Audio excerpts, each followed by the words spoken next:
નમસ્કાર દર્શક મિત્રો, કિસાન સમાચાર ચેનલમાં તમારું ખૂબ ખૂબ સ્વાગત છે। જાણીએ આજના સૌથી મોટા સમાચાર। ગુજરાત પર અત્યારે મોટો અકસ્માત, અંતિમ સફરે વિજયભાઈ રૂપાણી, તો ભગવાનનો ચમત્કાર જોઈ લો। અમદાવાદ પ્લેન ક્રેશ મોટી દુર્ઘટના, આંબાલાલ પટેલે કરી મોટી આગાહી। ખેડૂતોને હવે 30,000 રૂપિયા ખાતામાં આવશે, તો ચોમાસાની પધરામણીની તૈયારીઓ કરો। તથા પેન્શન ધારકો માટે મોટા સમાચાર। પીએમ નરેન્દ્ર મોદીની નવી યોજના, સરકારી કર્મચારીઓને અંગે મોટો નિર્ણય અને હવે નવા સ્માર્ટ રેશન કાર્ડ બનાવવામાં આવશે। ખેતરમાં ટાંકો બનાવવા 72,000ની સહાય અને હવે અમેરિકા જેવા રોડ રસ્તાઓ બનશે। આ તમામ નાના મોટા સમાચાર જાણીએ તે પહેલા કિસાન સમાચાર ચેનલમાં મિત્રો જો તમે નવા છો તો ચેનલને સબસ્ક્રાઇબ કરીને વિડીયો લાઈક કરી દેજો। આજના સૌપ્રથમ મહત્વપૂર્ણ સમાચાર। ગુજરાત ઉપર અત્યારે મોટો અકસ્માત। ગુજરાતના અમદાવાદમાં અત્યારે મોટો વિમાન અકસ્માત સર્જાયો છે। ગુરુવારે અમદાવાદમાં એક મોટો અકસ્માત થયો। અમદાવાદથી લંડન જઈ રહેલું એક પેસેન્જર એર ઇન્ડિયાનું વિમાન ટેક ઓફ દરમિયાન ઝાડ સાથે અથડાઈને ક્રેશ થયું હતું। અમદાવાદમાં અકસ્માતની ઘટના બાદ વિમાનમાં આગ લાગી ગઈ હતી અને એવું પણ કહેવામાં આવી રહ્યું છે કે આ વિમાનમાં 242 લોકો સવાર હતા, તે તમામના મૃત્યુ પામ્યા છે અને માત્ર એક વ્યક્તિ જીવિત બચ્યા છે। આંતરરાષ્ટ્રીય ફ્લાઇટ કેસના કિસ્સામાં દરેક પીડિતોને સરકાર દ્વારા વળતર ચૂકવવાની પણ જાહેરાત કરવામાં આવી છે અને ટાટા ગ્રુપે દરેક પીડિત પરિવારોને 1 કરોડ રૂપિયા સુધીનું વળતર ચૂકવવાની અત્યારે જવાબદારી માથે લીધી છે।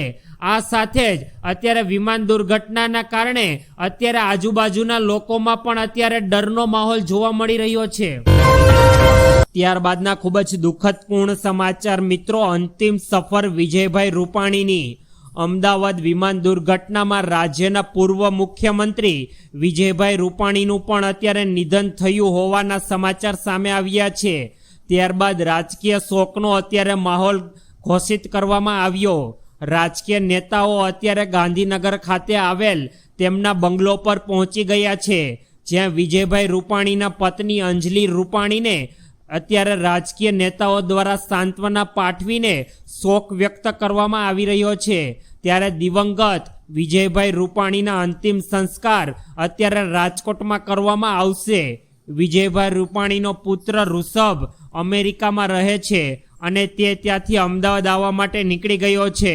વિજયભાઈ રૂપાણી ગુરુવારે અમદાવાદથી લંડન તેમની પુત્રીને મળવા જઈ રહ્યા હતા, તે દરમિયાન અકસ્માત સર્જાયો અને તેમનું કરુણ મૃત્યુ સર્જાયું છે। તો આવતીકાલે 14 જૂને 4 વાગે રાજકોટ ખાતે તેઓનો અંતિમ સંસ્કારની વિધિ કરવામાં આવશે। ત્યારબાદના ખૂબ જ અગત્યપૂર્ણ સમાચાર મિત્રો, ભગવાનનો ચમત્કાર તો જોવો।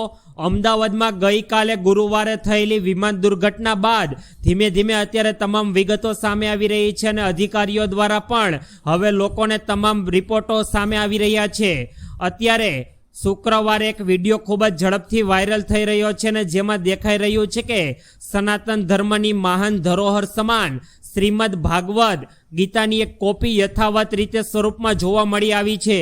આ પ્લેન દુર્ઘટના સર્જાઈ ત્યારે તેમાં 1500 લીટર પેટ્રોલ પણ હતું, જેથી વિમાન અકસ્માત થયા બાદ સંપૂર્ણ રીતે મોટો ધડાકાભર તમામ લોકો અંદર બેઠા હતા તેઓ બળીને સળગીને મૃત્યુ પામ્યા હતા। પરંતુ અત્યારે એક વિડીયો વાયરલ થઈ રહ્યો છે, જેમાં એર ઇન્ડિયાની એક ફ્લાઇટમાં ગઈકાલે બપોરે ક્રેશ બાદ અત્યારે ખૂબ જ મોટી પ્રમાણમાં આગ ફાટી હતી, પરંતુ તેમાં શ્રીમદ ભાગવત ગીતાની કોપી યથાવત સ્વરૂપે જોવા મળી છે, એટલે કે તેઓને કંઈ પણ રીતે નુકસાન પહોંચ્યું નથી। ત્યારબાદના મોટા સમાચાર, અમદાવાદ પ્લેન ક્રેશ દુર્ઘટનાને લઈને અગત્યપૂર્ણ સમાચાર। અમદાવાદમાં થયેલ પ્લેન દુર્ઘટનામાં 260થી વધારે લોકોના મૃત્યુ થયા છે। તેની વચ્ચે અત્યારે ઘણા બધા ખોટા અને ફેક મેસેજ પણ વાયરલ થઈ રહ્યા છે। તેના ભરોસા કરવો નહીં, આવા મેસેજ મહેરબાની કરીને ફેલાવવા નહીં। આ સાથે જ અત્યારે કેટલાક મીડિયા રિપોર્ટ્સ પ્રમાણે દાવો કરવામાં આવી રહ્યો છે કે માત્ર 240 વ્યક્તિના મૃત્યુ થયા છે, પરંતુ વિમાન જે બિલ્ડિંગ સાથે અથડાયું તે ડોક્ટરોનું એક મેડિકલ કોલેજ હતી અને તે વિમાન તેની સાથે અથડાતા તેમાં રહેલા 50 થી 60 ડોક્ટરોનું પણ મૃત્યુ થયું છે. તેથી મૃત્યુને લઈને અલગ અલગ મીડિયા રિપોર્ટ્સ દ્વારા ખોટી અને ભ્રામક માહિતી ફેલાવવામાં આવી રહી છે, પરંતુ સાચો આંકડો અત્યારે અમદાવાદ એરપોર્ટ દ્વારા આપવામાં આવ્યો, જેમાં 260 થી વધારે લોકોના મૃત્યુ થયો હોવાનો દાવો ખુદ અમદાવાદ ગવર્મેન્ટ દ્વારા કરવામાં આવ્યો છે. ત્યારબાદના ખૂબ જ અગત્યપૂર્ણ સમાચાર, આંબાલાલ પટેલની મોટી આગાહી. વરસાદને લઈને અત્યારે આંબાલાલ પટેલ દ્વારા અત્યારે મોટી આગાહી સામે આવી છે, જેમાં આગામી 24 કલાકમાં ગુજરાતમાં વરસાદની સિસ્ટમ સક્રિય થઈ જશે. જેમાં હવામાન નિષ્ણાંત આંબાલાલ પટેલ આગાહી કરતા જણાવે છે કે દક્ષિણ ગુજરાતના ભાગોમાં વાત કરીએ તો 13 જૂનથી વરસાદ પડી શકે છે તથા આગામી 14 અને 15 તારીખે હળવો વરસાદ દક્ષિણ ગુજરાતના વિસ્તારોમાં જોવા મળી શકે. 16 થી 24 સુધી રાજ્યના ઘણા ભાગોમાં વરસાદ પડશે. તેમજ જો વાત કરીએ તો ઉત્તર ગુજરાતમાં પંચમહાલના ભાગો અને ઉત્તર દક્ષિણના ભાગોમાં વરસાદ પડશે. આ સાથે તેઓએ વરસાદને લઈને વધુ માહિતી આપતા જણાવ્યું કે નવસારી, સુરત, તાપી, ભરૂચમાં વરસાદ થવાની શક્યતાઓ રહેલી છે. તો હવામાન નિષ્ણાંત આંબાલાલ પટેલે આવનારા દિવસોમાં ગુજરાતમાં સાર્વત્રિક વરસાદને લઈને પણ મોટી આગાહી કરી દીધી છે. ત્યારબાદના ખૂબ જ અગત્યપૂર્ણ સમાચાર, દરેક ખેડૂત મિત્રોના ખાતામાં આવશે 30,000 રૂપિયા સુધીની સહાય. અત્યારે રાજ્યસભામાં ઉપરાષ્ટ્રપતિ જગદીપ ધનખડે ખેડૂતો માટે પ્રધાનમંત્રી કિસાન સન્માન નિધિની નાણાકીય સહાય વધારવાની જોરદાર રીતે માંગણી કરી છે. અત્યારે સરકાર દ્વારા પ્રધાનમંત્રી કિસાન સન્માન નિધિ યોજના અંતર્ગત 4 મહિનાના અંતરગાળ પર સરકાર દ્વારા ખેડૂતોને ખાતામાં 2,000 રૂપિયા સુધીની સહાય આપવામાં આવે છે, પરંતુ વર્ષમાં 6,000 જેટલી રકમ હવે ખેડૂતોને મોંઘવારીના દરજ્જાને ધ્યાનમાં રાખીને અપૂરતી બની ગઈ છે. હવે તેમાં તેનો વધારો કરવો જરૂરી છે. જગદીપ ધનખડેએ જણાવ્યું કે જો સરકારી સહાય સીધી ખેડૂતોના ખાતામાં જ પહોંચી રહી છે અને પૂરતી માત્રામાં તેઓને મળે છે તો એક વર્ષમાં તે 30,000 રૂપિયા સુધીની સહાય પહોંચાડી શકાય.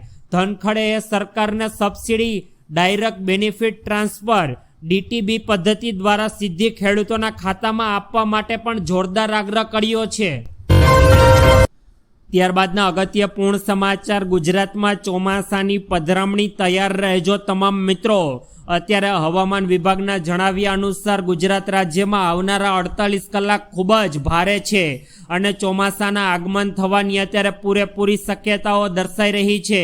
અત્યારે જો વરસાદ વિશે વાત કરીએ તો હાલ મુંબઈ સુધી તો ચોમાસું મિત્રો સાવ પહોંચી જ ગયું છે. દક્ષિણ ગુજરાતમાં પહેલું ચોમાસું બેસે એટલે ચોમાસું ગુજરાતમાં સૌથી પહેલા દક્ષિણ વિસ્તારોમાંથી થઈને આગળ વધતું જાય છે.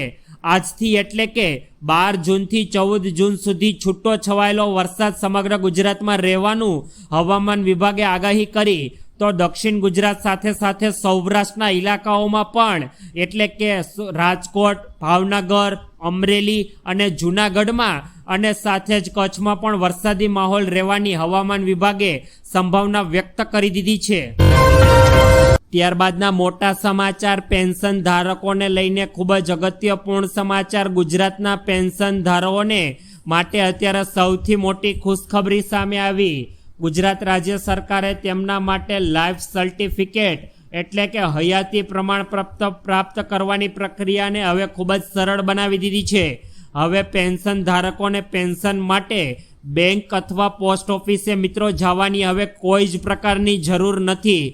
ગુજરાત સરકાર અને પોસ્ટ વિભાગના સંયુક્ત પ્રયાસોથી પેન્શન ધારકોને હવે ઘરેથી આ સેવા મેળવી શકાશે.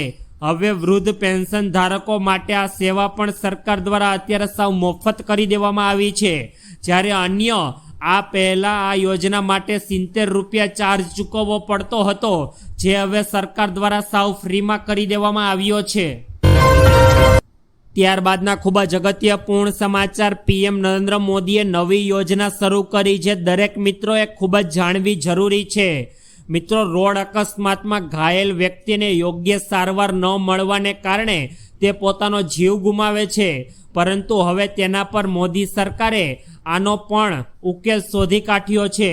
તેમણે 5 મે 2025થી કેશલેસ ટ્રીટમેન્ટ સ્કીમ 2025ની શરૂઆત કરી. આ યોજનાને તમે ધ્યાનથી સાંભળજો.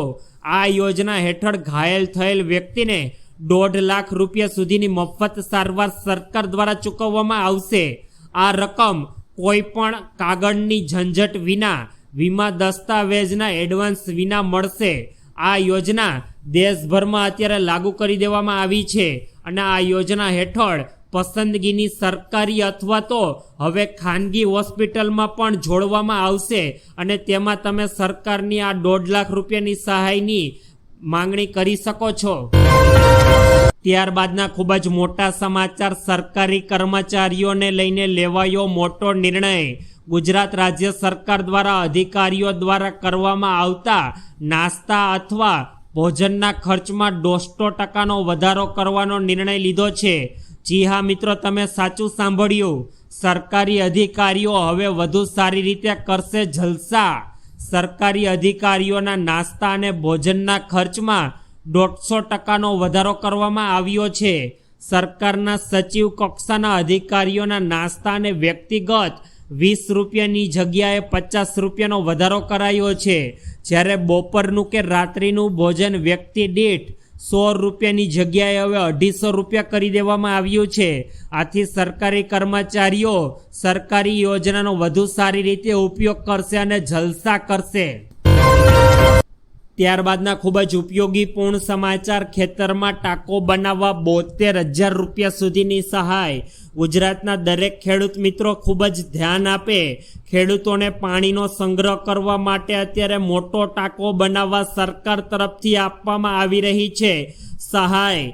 આ સહાય 50,000 રૂપિયાથી લઈને 75,000 રૂપિયા સુધીની હોઈ શકે છે, જેમાં સામાન્ય જાતિના ખેડૂતોને કુલ ખર્ચના 50% અથવા તો